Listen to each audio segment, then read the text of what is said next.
তো আমি ফিরে আসছি আপনাদের মাঝে। জেল থেকে ছাড়া পেলেন ক্রিম আপা, ফুলের মালা দিয়ে বরণ করা হলো তাকে। ভিউয়ার্স, বিস্তারিত জানতে হলে পুরো ভিডিওটিকে না টেনে শেষ পর্যন্ত দেখতে থাকুন।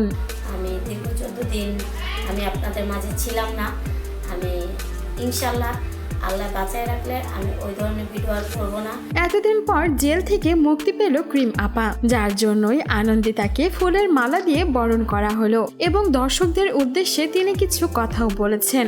অনেকেই বেশ খুশি হয়েছেন যে ক্রিম আপা এতদিন পরে হলেও ছাড়া পেয়েছে। ক্রিম আপা তার সেই ভিডিও বার্তায় বলেন, আমি আবারও ফিরে আসলাম আপনাদের মাঝে। আপনারা অনেকেই অনেক দোয়া করেছেন, আর তাকে ছাড়ানোর জন্য যে তার এক বড় ভাই কতটা কষ্ট করেছে সেটাও জানান ক্রিম আপা। এমনকি সেখানে তার সেই বড় ভাই ফুলের মালা দিয়ে ক্রিম আপাকে বরণ করেন। এমনকি ক্রিম আপা সেই ভিডিও বার্তায় এটাও বলেন, তিনি যেই সব ভিডিওর জন্য জেলে গিয়েছিলেন সেই সব ভিডিও আর তিনি কখনোই বানাবেন না। তিনি এখন থেকে সব ভালো ভালো কাজ করবেন।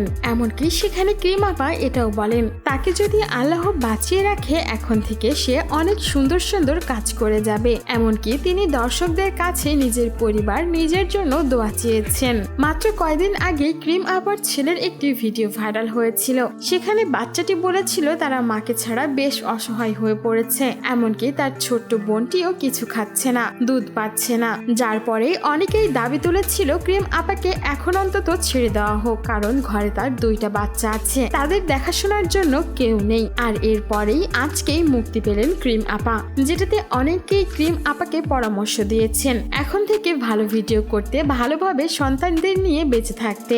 আবার অনেকেই ক্রিম আপা বাইরে আসাতে বেশ সাধুবাদও জানিয়েছেন। সো ভিউয়ার্স, এই ছিল আমাদের আজকের ভিডিও। আর ক্রিম আপা যে অবশেষে জেল থেকে ছাড়া পেল সেই বিষয়ে আপনার কোনো মন্তব্য থাকলে জানাতে পারেন আমাদের কমেন্ট বক্সে। আর বিনোদন জগতের এমন লেটেস্ট আপডেট পেতে আমাদের চ্যানেলটিকে সাবস্ক্রাইব করে আমাদের সঙ্গেই থাকুন। ধন্যবাদ।